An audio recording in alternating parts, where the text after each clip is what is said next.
네, 이번 수능 좀 더 분석해 보고요. 입시 전략은 어떻게 짜야 할지도 짚어보겠습니다. 네, 임성호 종로학원 대표와 짚어보겠습니다. 어서 오세요. 안녕하십니까? 네, 어서 오십시오. 안녕하십니까? 드디어 오늘 D-Day. 오늘 같은 날은 대표님도 좀 아침에 긴장을 많이 하십니까? 일어날 때? 긴장이 되죠. 우리 학생들도 이제 시험을 보면서 긴장을 하겠지만은 네. 저희 같은 경우에도 또 점수를 또 예측을 해야 되고 하니까 사실 굉장히 중요한 날이고 긴장도 많이 되는 날입니다. 네. 지금까지 나온 국어 영역 공개가 됐고 지금까지 상황은 어떻게 평가하셨습니까?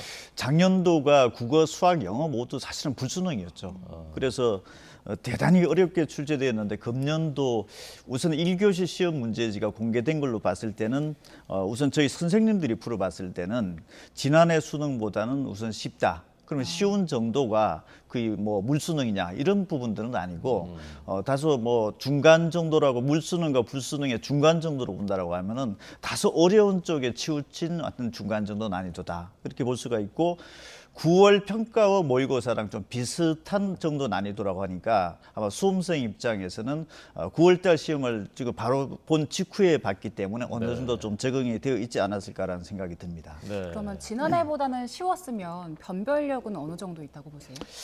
지난해가 이제 매우 어렵게 출제되었는데 금년도의 어떤 그 변별력으로 놓고 봤을 때는 기본적인 어떤 그 중상위권도 그렇고 상위권 학생들에게도 변별력은 그래도 어느 정도 확보하려고 노력은 했다. 특히 이제 국어 45문항 중에서 17문제가 독서 파트인데 그 독서 파트에서 과학 지문에 아까도 나왔듯이 17번 문제 같은 경우에는 아무래도 그 중상위권 그리고 최상위권대 학생들도 다소 조금 부담을 느낄 수 있는 그 영역이다 이렇게 좀 해석이 되고 있고 그렇지만 또 그 문제 자체가 또 EBS 또 지문이랑 또 연계가 되어져 있기 때문에 크게 뭐 생소하다 이렇게 볼 수는 없는 문항이라고 이렇게 평가를 했고 근데 그 문항 자체가 또 과학 지문이다 보니까 아무래도 이과 학생들이 조금 더 유리하지 않았을까라고 하는 부분들은 저희 선생님들이 평가를 했습니다. 네. 이번 수험생들은 코로나 때문에 사실 학교에 못 간 기간이 길었고 아무래도 학력이 좀 떨어질 수 있지 않나 생각할 수 있는데 그런 부분은 그 출제 때 고려가 안 되는 모양이죠.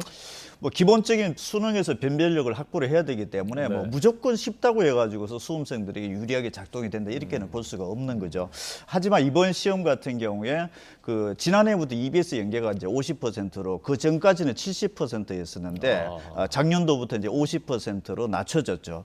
그런데 금년도 50% 낮춰졌는데 직접적으로 직접 간접적으로 연계를 또 시켰고 또 EBS 어떤 교재를 충실하게 공부했던 학생들은 1교시 국어에서는 어느 정도 조금 체감 난이도가 좀 낮게 형성이 됐을 가능성이 높고 또 반대로 그런 어떤 EBS 교재에 대해서 충실하게 공부하지 않았던 학생들은 상당 부분 또 체감 난이도가 높았을 것이다 이렇게 분석도 되고 있습니다. 네. 그리고 지금은 이제 영어 시험 진행 중인데 지난 9월 모의평가 영어 시험이 너무 쉬웠다고 해서 이번 수능과 어떻게 또 그 결과가 좀 반영이 됐을까 싶기도 한데 어떻게 보세요?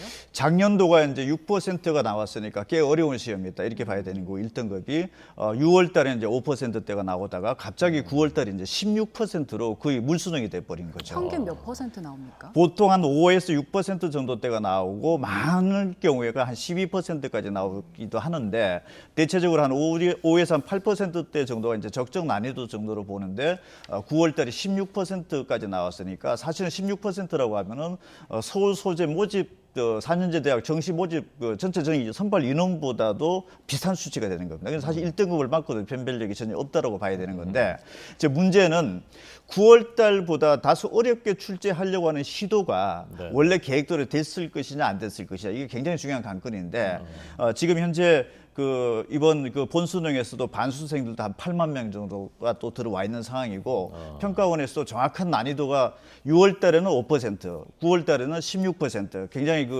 불규칙성의 폭이 컸던 거죠. 이럴 때 사실은 다소 좀 출제 의도가 좀 빗나가는 경우가 있는데 지금 3교시가 지금 거의 종료 시점인데 여기 영어가 또 하나의 변수가 될는지는 한번 지켜봐야 될 것 같습니다. 네.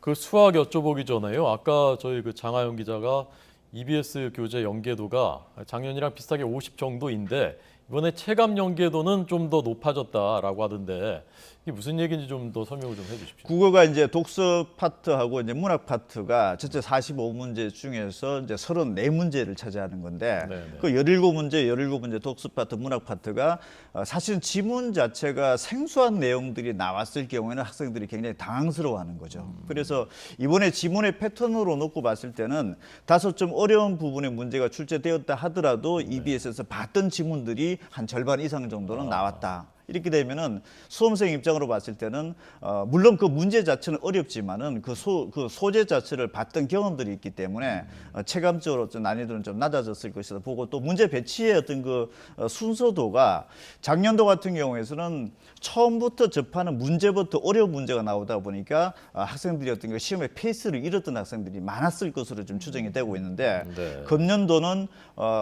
언어와 매체 합법 과목 초반 시작되는 어떤 그 선택 과목의 문항도 비교적 평이하게 출제가 되었고 네. 그다음에 문학 파트도 EBS에서 절반 정도가 지금 그 연계가 되었기 때문에 시간 확보 또 어떤 지문의 어떤 이해 해석하는 데 있어서 어떤 그 상위권 학생들도 시간에 충분한 확보가 됐기 때문에 어려운 독서 파트 문제를 풀 때 그만큼 어떤 소요되는 시간이나 이런 부분 안배가 조금 그 수험생들 입장에서는 좀 그 쉽게 받아들일 수 있었다 이렇게 볼 수가 있습니다. 네. 오늘 시험 다 보고 나와서 가채점 할 텐데 그걸 가지고 이제 정시 지원 전략 짜잖아요.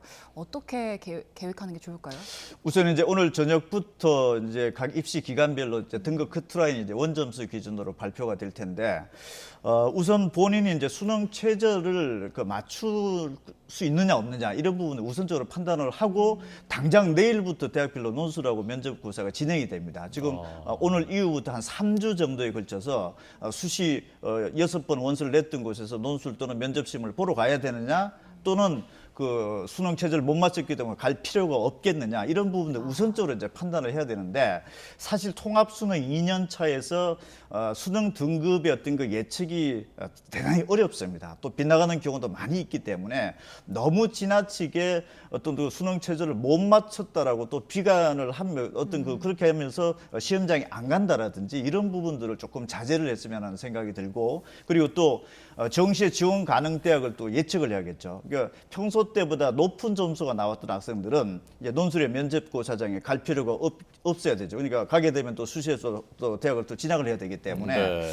그런데 문제는 정시 지원의 합격선 예측도 통합수능에서는 대단히 어렵습니다.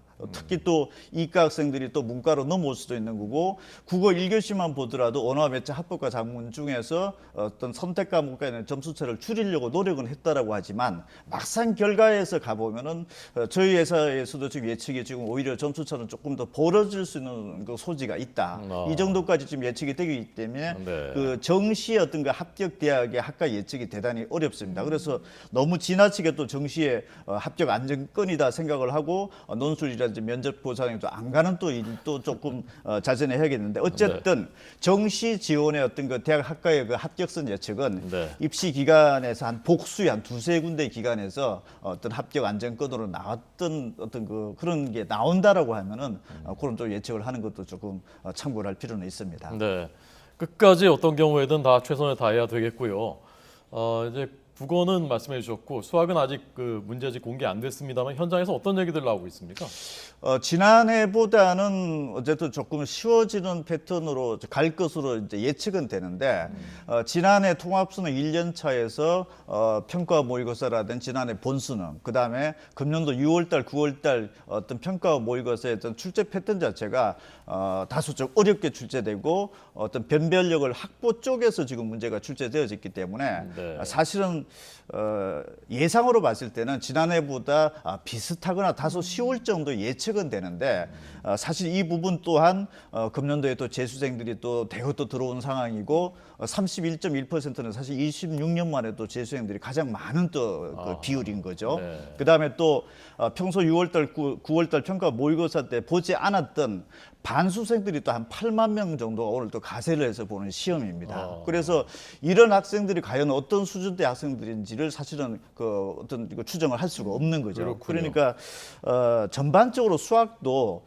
거의 물수능이다 이런 부분들로 가기는 조금 어렵지 않겠느냐. 네. 그렇다면은 지난해 수능이라든지 금년도 6, 9월 본 수능에서 이렇게 크게 벗어나지 않는 어떤 그 출제 의도를 가지지 않았을까 이렇게 조심스럽게 예상을 하고 있습니다. 네. 올해 수능 시험이 30년째라고 하잖아요. 앞으로 이제 전문가 입장에서 수능 제도가 우리 사회에서 어떤 역할을 해야 될지 그 부분 짧게 들어보겠습니다. 그러니까 수능이 이제 필요로 하는 학생들을 놓고 본다라고 하면은 학교 내신 성적이 다소 이제 불리했던 학생들이 좀 만회를 한다라든지 그 다음에 또 대학에 어떤 그 재도전을 하는 학생들에게 하나의 어떤 그 도구가 되는 거죠. 그래서 사실 수능이라고 하는 부분들은 전체적인 학생들 중에서도 대체적으로 학교 내신을 좀 극복하고 역전의 기회 이런 부분들이다 보니까 그런 필요성이 있는데 사실은 수능의 어떤 제도 자체가 급격하게 바뀌어지는 것 또한 사실은 자세가 좀 되어져야 되고 근본적으로 수능의 취지 자체는 학교에서 배우는 어떤 그 주요 교과목에 관련된 부분들의 어떤 그 학력에 대한 어떤 측정 이런 부분들을 할 수 있는 하나의 그 어떤 도구가 되는 것들이 필요하지 않을까 생각이 됩니다. 그래서 큰 틀의 변화라는 부분들을 조금은 심사숙고를 해야 된다 이런 생각은 좀 듭니다. 근데 오늘 시험 안 치르는 분들 가족들한테는 뭐 관심 없는 얘기일 수도 있겠지만 우리가 다 겪었던 얘기고 그렇습니다. 또 앞으로 또 겪을 얘기고 그렇습니다. 임성호 종로학원 대표에게 들었습니다. 고맙습니다.